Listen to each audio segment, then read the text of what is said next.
Video ini dibuat saat mobil ini belum resmi hadir di pasar Indonesia.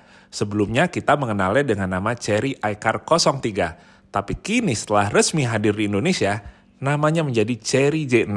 Dan inilah dia videonya.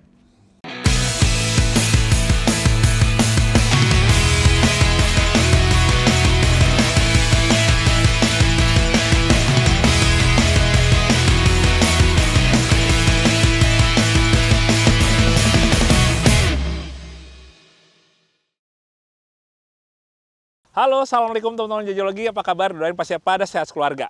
Di samping saya, sebuah Chery iCar 03. Ini adalah EV off-road pertama yang ada di Indonesia, teman-teman. Wah, berani juga ya Chery mengklaim ini sebagai sebuah EV off-road. Maka dari itu, nggak basa-basi nih. Langsung aja hari ini saya bawa ke salah satu habitatnya di alam ini untuk kita review dan juga test drive. Kira-kira gimana lengkapnya? Ikutin terus videonya.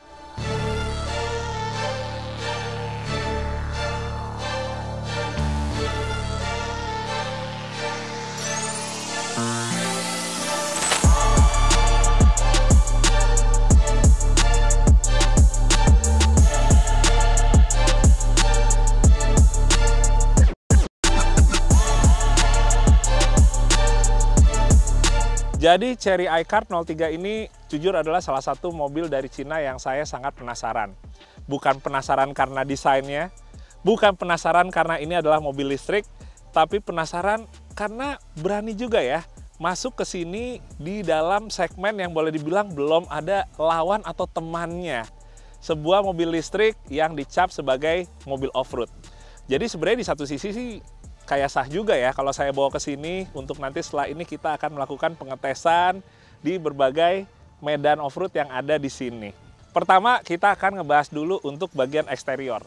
Kalau kita ngomongin bagian mukanya, ini mungkin satu-satunya bagian dari iCar 03 ini yang kesannya lebih ke arah futuristik. Dengan grillnya yang tipis, sementara bagian bawahnya tertutup gini ya. Nggak ada rongga-rongga atau grill bolong untuk udara masuk ya. Khas dari sebuah EV. Terus untuk bagian headlampnya dia itu ngebentuk huruf I, yang mana ini adalah logo dari iCar.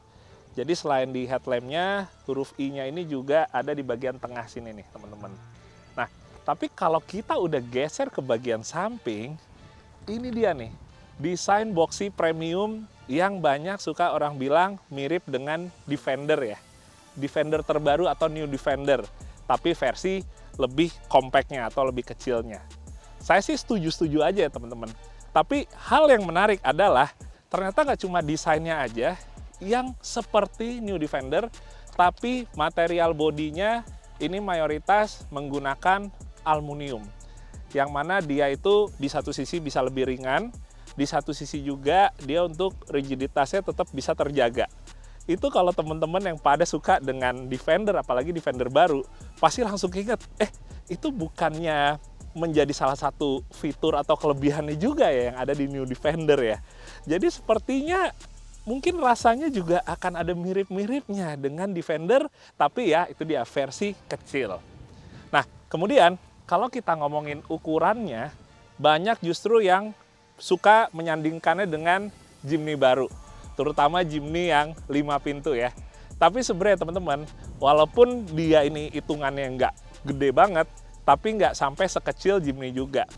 Jadi misalnya ambil contoh untuk wheelbase atau jarak dari sumbu roda depan ke sumbu roda belakang, di iCar 03 ini kurang lebih panjangnya lebih 20 cm dibandingkan Jimny 5 pintu. Terus untuk panjang bodinya, ini juga kurang lebih 40 cm lebih panjang daripada Jimny, dan buat lebarnya kurang lebih 30 cm lebih lebar daripada Jimny. Jadi secara keseluruhan dimensinya tetap lebih gede dari Jimny, walaupun pastinya nggak sebesar New Defender. Kemudian teman-teman, bagian yang saya suka dari eksteriornya salah satunya adalah bempernya. Bempernya yang saya suka dia bentuknya ringkes, pesek gitu. Jadi kalau kita ngomongin untuk kemampuan off-road atau clearance-nya di bagian depan juga sangat baik. Jadi nggak gampang mentok gitu ya bagian bemper depannya karena terlalu maju. Dan bempernya juga bahannya dia yang hitam doff seperti ini. Jadi ya kalau kita gunain buat off-road itu jauh lebih bisa diandalkan ya nggak gampang baret, kita juga jadi lebih enjoy, lebih nikmatin off-roadnya. Dan bagian si bumper dove ini ngelanjut ke over fender di sini yang warnanya juga tetap ngelanjutin hitam dove-nya, dan ada body moldingnya. Ini udah benar-benar ciri-ciri dari mobil off-road yang mana lebih bisa kita ajak rabas gitu ya ke daerah-daerah yang mungkin masih banyak semak-semak dan ranting-ranting pohon yang bisa jahat ke bagian bodi. Nah, kemudian ada satu lagi nih teman-teman, di bagian belakang. Ini juga yang saya suka, yaitu ada storage-nya ya, atau ada box di belakang sini yang fungsinya bisa macam-macam. Sebenarnya ya, kalau kita gunain off-road, box yang ada di luar gini fungsinya sangat besar sekali untuk kita naro-naro barang yang mungkin kotor, lumpuran, atau penuh debu. Karena kalau dikembalin ke dalam mobil lagi, itu akan bikin kabin jadi kotor kan. Sementara kalau kita taruh sini, jatuhnya jadi dia itu terisolasi ya. Dan ini terbukti benar, tiap off-road kita banyak barang yang kotor yang kita males masukinnya. Anggapnya misalnya sepatu boot yang udah penuh lumpur, atau misalnya kita bawa recovery gear seperti misalnya strap untuk kita narik gitu ya, yang udah penuh dengan lumpur juga, kita bisa taruh di belakang sini. Kalau kita buka aja. Nah, ini lumayan juga seal-nya dari karet ini, padahal mobilnya udah debu banget, tapi nggak nyampe masuk ke dalam sini. Berarti kurang lebih dia emang sekatnya bagus ya. Ini menarik banget. Nah, tapi ada satu bagian yang saya kurang suka di bagian luar, yaitu untuk velg dan juga bannya. Mereka bilang ini adalah EV off-road. Tapi sayang banget kenapa kalau gitu pakai velgnya ukuran yang besar, yaitu 19 inch. Kalau misalnya kita pakai velg ukuran 19 inch, sebenarnya yang menjadi kekurangan adalah profil bannya menjadi lebih tipis. Sehingga kalau kita menggunakan ban dengan profil tipis di off-road, itu lebih banyak kekurangannya ya, daripada kelebihannya. Sementara untuk bannya sendiri, ini kan ukurannya 225/55. Kalau misalnya kita bisa pakai yang profilnya itu setidaknya 65 atau 70, dengan velgnya dikecilin, itu baru akan membuat mobil ini semakin ideal disebut sebagai EV off-road. Tapi ya kembali lagi sih ya, kalau misalnya ban dan velg ini hanya digunakan untuk harian, udah pasti enak sekali. Apalagi dengan profil yang nggak terlalu tebal, justru malah kita mendapatkan steering response yang lebih baik, lebih cekatan untuk dipakai di on-road. Tapi kalau kita yang emang pengen nantinya juga digunakan untuk off-road tipis, setidaknya ya mereka mesti ngeganti ban dan velgnya ya. Kayaknya bukan hal yang sulit. Sekarang kita akan ngebahas untuk motor listriknya. Begitu kap mesin ini dibuka, wah, plastik aja full ya, polosan kayak gini. Nah, jadi yang ini adalah varian yang all-wheel drive. Dimana untuk yang all-wheel drive, dia menggunakan 2 buah motor listrik. Dimana totalnya mencapai 279 PS. Tapi sebenarnya di luar dari varian yang all-wheel drive, tetap ada varian yang two-wheel drive. Dengan tenaga yang lebih kecil, yaitu 184 PS. Kembali lagi, kalau kita ngomongin yang all-wheel drive, dengan dia menggunakan 2 buah motor, satu di depan, satu di belakang, itu semestinya membuat kalau kita ngomongin traction control ya, atau pembagian traksi, pembagian tenaga ke setiap rodanya, itu bisa lebih cekatan, bisa lebih responsif lagi sesuai dengan kebutuhannya.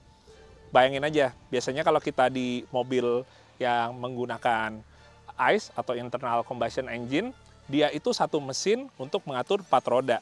Ini motor listriknya 1 buah hanya mengatur 2 buah roda. Jadi kurang lebih dia bisa lebih fokus lagi dan bisa lebih cepat lagi ya untuk mengirim sinyal atau perintah gitu. Sementara untuk baterainya, kapasitasnya itu mencapai hampir 70 kWh. Jadi untuk jarak tempuhnya bisa mencapai 430 km. Yang saya tahu, baterainya itu rating untuk ketahanan, ketangguhan, untuk waterproofingnya juga sangat baik. Tapi sepertinya itu emang udah seharusnya ya. Kalau enggak, ya mestinya mereka nggak mungkin juga ngeklaim ini sebagai EV off-road.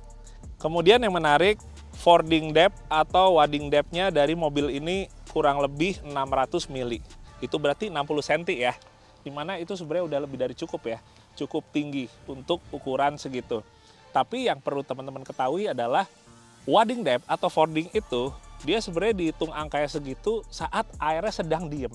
Jadi misalnya saat kita melewati banjir, kalau misalnya saat melewati banjirnya itu kita belum sampai berhenti, di atas 600 mili itu sebenarnya masih aman. Ya asal nggak nyampe 2 meter juga ya gitu. Cuma kalau saat kita udah berhenti, baru itu maksimalnya di 600 mili. Oke, sekarang kita akan berpindah kamera karena kita akan ngebahas bagian dalam. Wah, ini sepertinya udah mau hujan ya, tapi nggak apa-apa.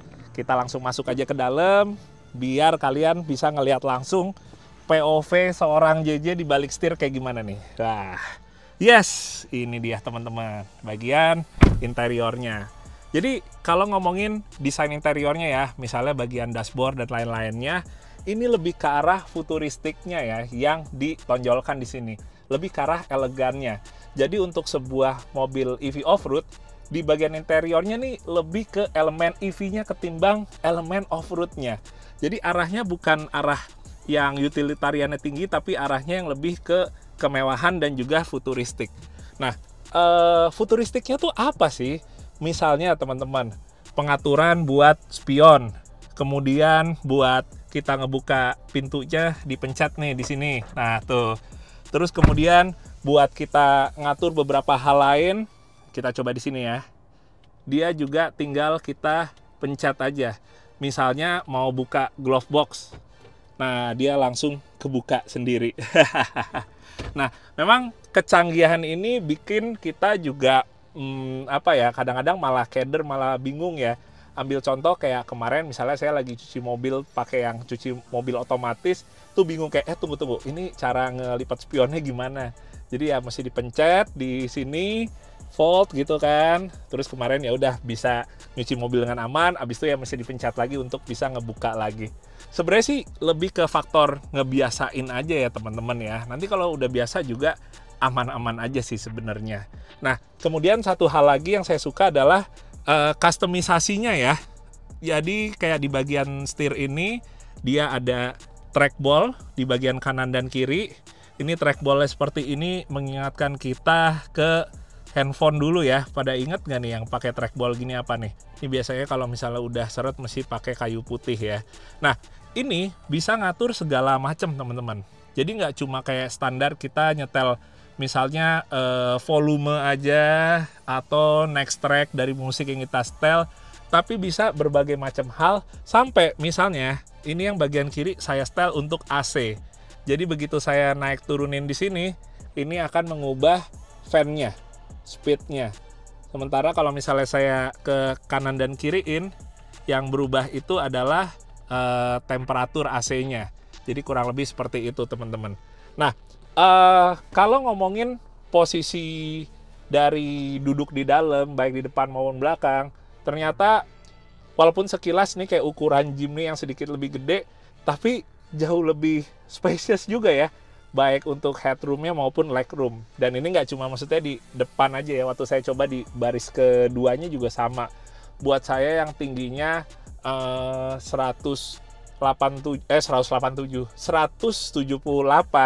itu lebih dari cukup banget untuk bisa duduk nyaman di baris keduanya. Selain itu sebenarnya ini simple aja, nggak terlalu banyak tombol analog, jadi udah bener-bener digital semua adanya di sini. Dan yang pasti yang menarik minimal buat saya adalah intelligent wheel drive. Jadi dari mulai normal ini yang udah pasti ada ya, terus eco, lalu juga ada sport. Bisa di custom juga di sini. Jadi kalau misalnya di custom yang bisa berubah itu juga banyak halnya teman-teman. Kita bisa ke bentar ya. Nih kita ke setup. Oh, di sini personalize. Nah, dari mulai respon gas, energi recovery-nya, terus steering mode-nya. Tapi yang menarik ada all road. Di mana all road ini dia adaptif. Jadi bisa menyesuaikan sendiri. Misalnya kita lagi di aspal, kita lagi di pasir, dia akan adaptif, menyesuaikan sendiri. Ini yang canggih. Kemudian ada slippery. Ini kalau gambarnya sih di es ya, kalau mungkin lagi winter gitu. Pasir, beach, terus muddy untuk lumpur, dan kalau bumpy ini untuk kondisi off-road general atau umum, yang mana lebih ke arah untuk saat off-roadnya kering gitu ya, nggak sampai yang ada lumpur-lumpurnya. Nah, kemudian teman-teman, mobil ini juga memiliki fitur yang mungkin untuk para pengendara umum tuh lebih mudah untuk tertarik. Misalnya, seperti yang ada di atas saya, yaitu panoramic sunroof yang ukurannya sangat besar sampai ke baris kedua. Jadi sama-sama bisa nikmatin bagian langit ya, termasuk untuk penumpang di baris kedua. Tapi akan saya tutup lagi di sini. Selain itu, kalau kita ngomongin ADAS, ini juga sekarang kan orang banyak yang nanyain. Untuk ADAS-nya di mobil ini juga lengkap. Bentar, ini karena emang menunya belum benar-benar saya fasih untuk mencarinya. Oh, di sini. Smart Driving. Nah, ini ADAS-nya beberapa yang ada di sini, settingannya di sini. Tapi yang saya tahu di sini ADAS-nya itu kalau nggak salah tuh sampai ada 13 jenis ADAS. Dan satu hal lagi yang menarik untuk seat. Nah, seat ini kan dia udah elektrik baik kanan maupun kiri. Pengaturannya sampai ke lumbar supportnya juga ada di sini. Terus driver leg support juga ada. Yang mana ini nggak cuma buat driver aja, tapi untuk kursi sebelah kiri juga ada. Nah, teman-teman, ada satu hal menarik yang sayangnya menunya agak sedikit ngumpet, tapi menurut saya ini sangat wah sekali. Jadi kalau kita ke menu AC ini, teman-teman bisa lihat di sini kan pengaturan untuk arah angin AC dan lain-lain. Kalau kita pencet ke kursi sebelah sini, kita lihat dia ternyata ventilated seat ya. Baik depan kayak sekarang saya ini, wih, adem, sampai yang belakangnya juga bisa. Tapi yang bikin wah sebenarnya bukan ini. Ya ini juga wah, tapi ini dia teman-teman, massage. Nah ini dia. Jadi kursi kanan dan kiri bisa massage dan dia benar-benar pilihannya lengkap. Cuma yang paling terpenting adalah sebenarnya bukan sekedar ada ya, bukan sekedar basa-basi, tapi ini beneran enak berasa. Jadi semenjak saya pinjam mobil ini berapa hari yang lalu, salah satu fitur yang saya pakai setiap hari, apalagi udah ketemu macet, adalah massage di kursinya. Ini enak banget nih. Jadi ya boleh dibilang ini adalah salah satu fitur yang sangat menarik yang walaupun ya harganya sekarang ini saya belum tahu berapa, tapi sepertinya ini di harga segitu nggak ada lagi ya yang ngedapetin kursi dengan massage seperti ini. Mungkin ya.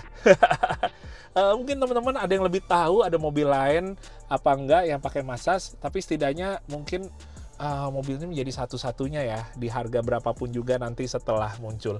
Aduh, ini enak banget teman-teman.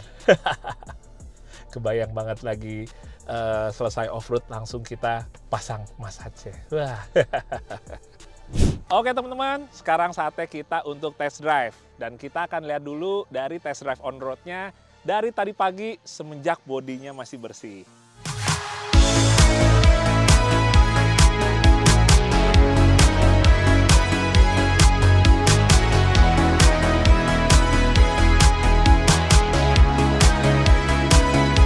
Ya, jadi kalau ngomongin test drive-nya, pertama saya pengen ngomongin dulu buat posisi duduknya ya teman-teman ya. Di atas ekspektasi, nyaman banget, dan satu hal, buat kita nyari setelan joknya ya, sampai dapet enaknya tuh gampang.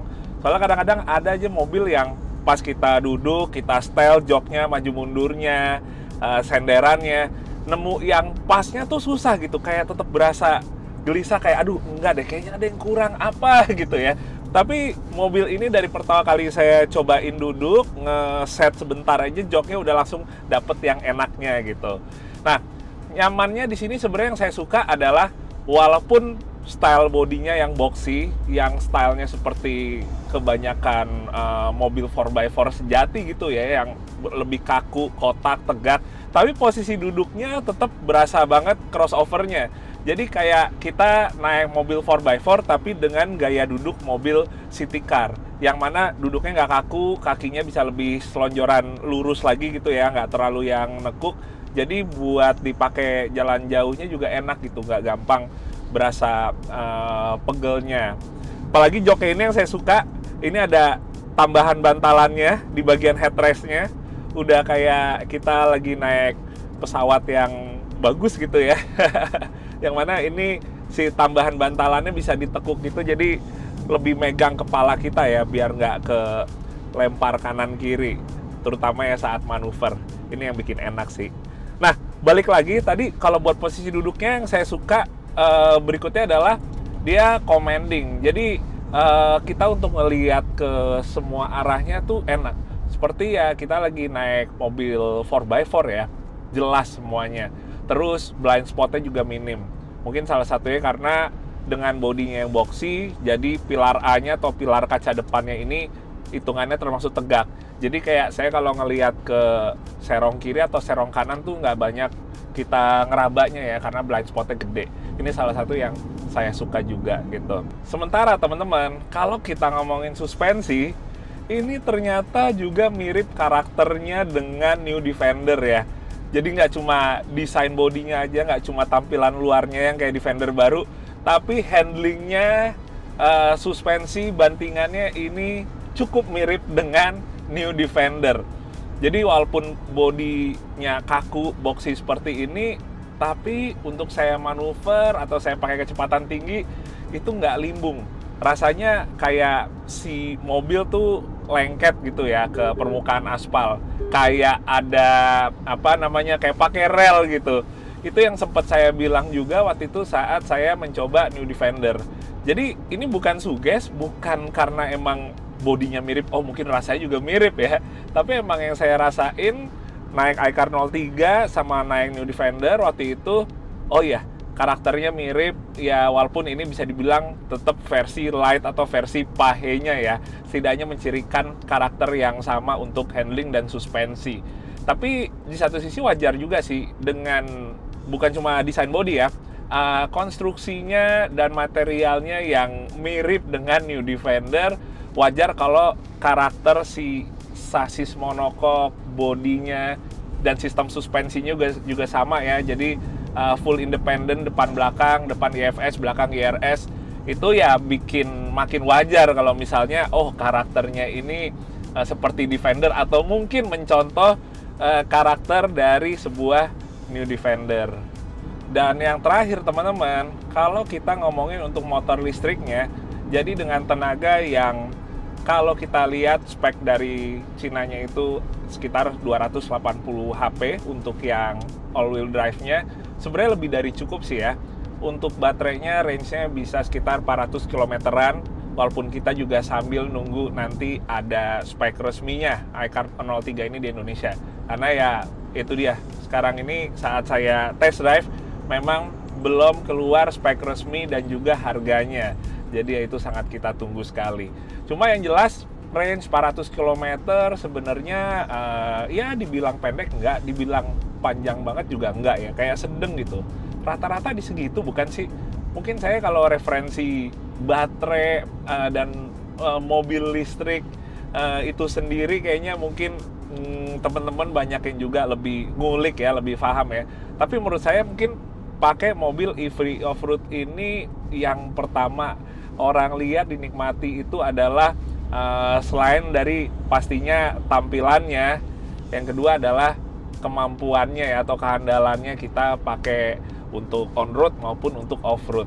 Ya ibarat kayak mungkin orang beli mobil Jeep gitu, beli mobil 4x4, kayaknya pertanyaan konsumsi BBM-nya seberapa tuh pertanyaan nomor sekian gitu. Jarang yang langsung pertanyaan pertamanya tentang keiritan BBM-nya gitu. Jadi ya mungkin ya di mobil iCar 03 ini juga sama.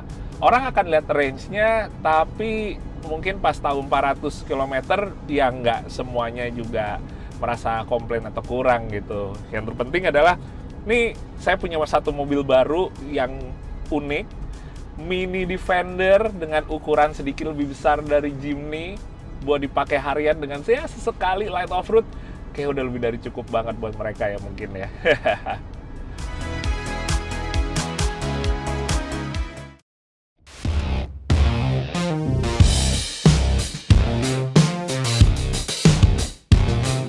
Nah, sekarang kita akan nyobain buat test drive off-roadnya. Ini luar biasa, siang ini saya berada di jalur off-road yang diapit oleh 2 buah danau. Ini view-nya asik banget teman-teman. Dan hari ini juga langitnya lagi cerah, warnanya biru langitnya. Jadi panoramic sunroofnya saya buka full aja ya. Mungkin agak terik sedikit, tapi yang penting view-nya oke. Terbayarkan sekali. Nah teman-teman, jadi seperti saya sampaikan, Chery iCar 03 ini adalah all-wheel drive. Tapi Chery menamakan bahasa marketingnya adalah Intelligent Wheel Drive. Dimana tadi kan kita udah sempat lihat buat driving mode-nya atau mode berkendaranya itu ada yang all-road. Jadi yang all-road ini bisa kita pakai mau kita lagi di aspal harian, terus pas kita melintas ke jalur off-road juga tetap bisa pakai mode yang sama. Dan dia akan adjusting ya, atau menyesuaikan. Mungkin itu dia ya, jadi ya kenapa mobil ini diberi judul Intelligent Wheel Drive. Karena dia adaptif gitu, sifat dari driving mode-nya. Nah, pertama saya pengen ngomongin dulu sebenarnya untuk steering. Electric power steering itu biasanya kalau misalnya kita pakai harian, itu nyaman sekali. Lebih enteng setirnya, lebih effortless. Tapi di satu sisi, kalau kita ngomongin untuk off-road, banyak orang yang merasa EPS atau electric power steering ini tuh justru menyulitkan ya. Kenapa? Karena kalau udah pakai electric power steering kayak gini ya, misalnya saya cobain lewat jalannya yang nggak rata nih, kayak misalnya di bagian sini, itu dia nggak ada yang namanya force feedback, atau nggak ada rasa kayak dorongan ke setir ini akibat jalannya nggak rata gitu. Biasanya seperti itu. Tapi surprise juga, soalnya di iCar 03 ini dengan electric power steering, tapi saya masih bisa ngebaca kontur jalannya. Dia masih ngasih force feedback yang cukup untuk saya bisa nerjemahin gitu ya. Oh iya nih, ini agak narik ke kanan nih, masuk ke lubang. Oh ini di kiri nih agak lewat alur air. Itu masih bisa berasa banget. Jadi buat kita yang seneng off-road, itu jadi satu enjoyment sendiri. Karena di off-road itu kita salah satu yang dinikmati adalah jalur yang nggak ratanya itu bisa benar-benar kita rasain sampai ke tangan melalui setir ya misalnya ya, atau ya melalui juga bantingan suspensinya, dimana kalau orang bilang tuh justru tuh salah satu healingnya atau kenikmatan dari off-road tuh di situ. Jadi goncangannya melewati jalur nggak rata, melewati tanjakan terjal, itu semua tuh jadi kayak satu terapi ya, obat gitu buat badan kita gitu. Nah, jadi itu dia, EPS-nya itu dia force feedback-nya masih oke banget gitu. Cuma emang di satu sisi teman-teman yang saya agak worry sih ya, kayak tadi ya kalau kita lihat ke profil bannya yang hitungannya cukup tipis untuk off-road, dan itu ngebuat kalau kita nggak ganti ban dan velg, kita harus lebih berhati-hati dalam melewati jalurnya, karena akan lebih mudah muncul resiko misalnya ketemu ada batu-batu yang tajam atau bagian lain, itu jadi harus lebih hati-hati lagi ya. Tapi itu sesimpel ya, kalau kita emang lebih senang off-road, tinggal kita upgrade aja ya, ganti ban, ganti velg, itu langsung ngedongkrak lagi tuh iCar 03 ini. Nah kemudian teman-teman, kalau misalnya ngomongin suspensi ya, ternyata nggak cuma karakternya mirip New Defender aja pas lagi kita di on-road, tapi di off-roadnya juga yang saya rasain cukup mirip ya, cukup persis. Ya kembali lagi kayak tadi kayak saya bilang, konstruksi bodinya, rigiditasnya, materialnya itu memang mirip dengan New Defender. Jadi begitu dirasain secara bantingan suspensinya, secara handlingnya mirip banget nih. Tapi ya pastinya dengan harganya yang lebih pahe ya. Walaupun saat saya test drive hari ini harga resminya belum keluar, tapi kan udah pasti ya di bawah New Defender ya. Jadi bisa jadi sih good deal banget nih. Mobil dengan bentuk boxy, premium, dengan harga yang sangat masuk atau proper nantinya. Dan ya di satu sisi kita juga bisa memuaskan hati kita juga yang mungkin kepengen punya misalnya kayak Jimny yang ukuran kecil tapi yang lebih mewah, atau tapi yang elektrik, kurang lebih bisa dapat di mobil ini. Oke, ini tanjakannya lumayan. Kita mau ngerasain motor listriknya 279 PS, lebih dari cukup. Manuver sambil nanjak terjal gini juga masih enak banget. Dan dengan bodinya yang enteng, itu sangat ngebantu sekali untuk kita off-roadnya bisa lebih enak. Jadi misalnya ya kayak kita ngomong Jimny itu sebenarnya salah satu kehandalannya adalah bobotnya yang ringan. Karena kalau di off-road itu kita dengan bobot yang ringan teman-teman, itu lebih mudahkan kita untuk melewati obstacle, lebih memudahkan kita untuk misalnya kita memposisikan mobil di posisi yang sulit gitu atau kaku ya gitu ya. Karena kan jalanan off-road bener-bener faktor X-nya banyak gitu. Itu yang justru menjadi satu kelebihan mobil off-road dengan bobot ringan. Nah, jadi dengan bobotnya yang enteng ditambah dengan motor listrik yang tenaganya sekitaran 279 PS, itu menurut saya sih lebih dari cukup. Udah enjoy banget buat kita bawa light off-road kemanapun juga kita akan menuju. Hehehe, asik.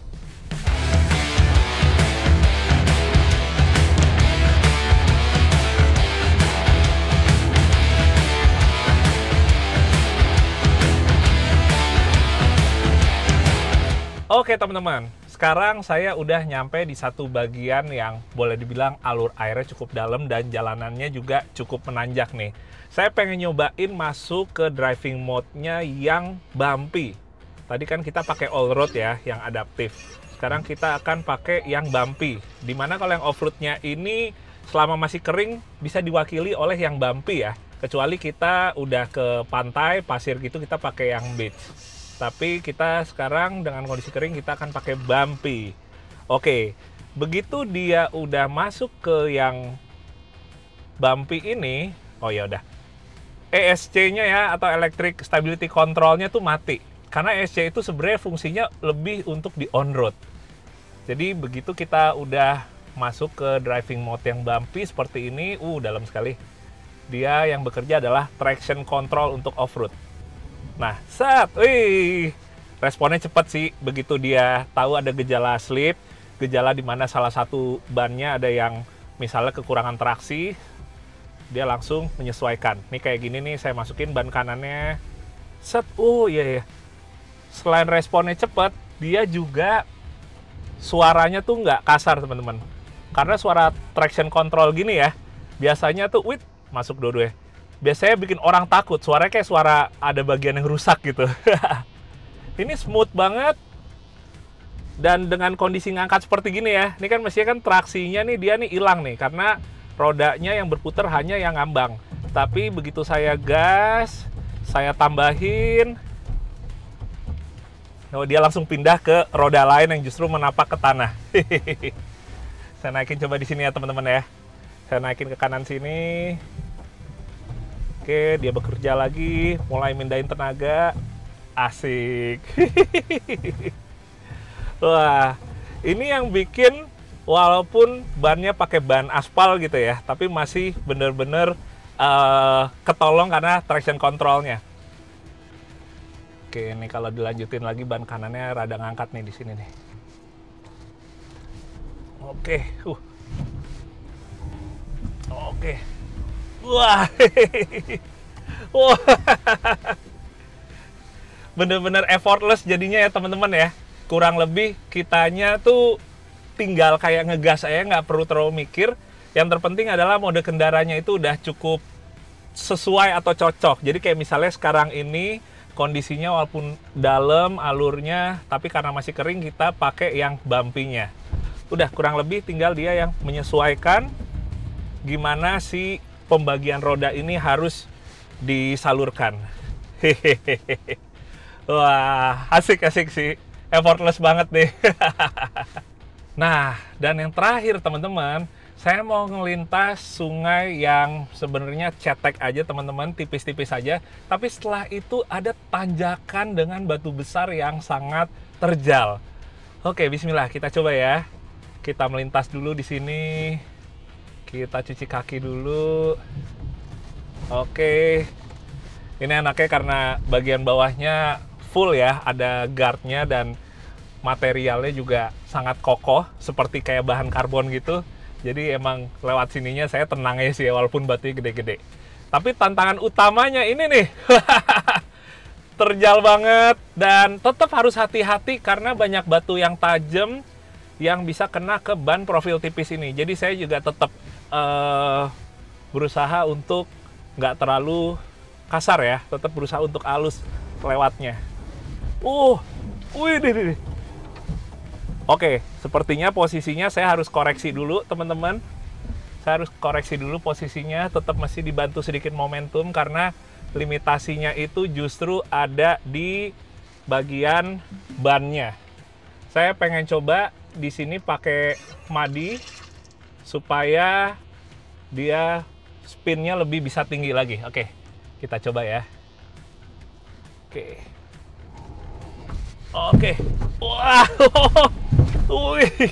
Wah.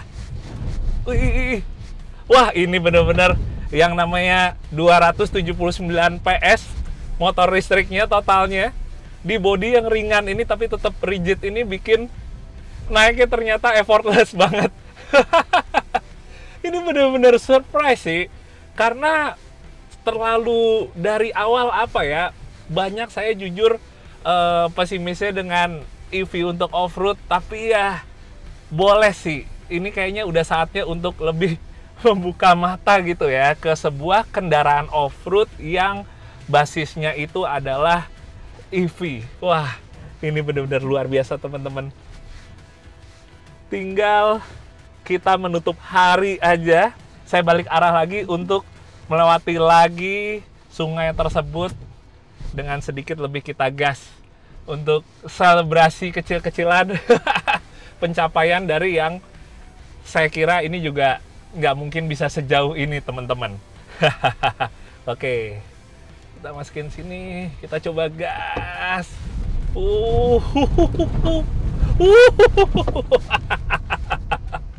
Wah, luar biasa teman-teman.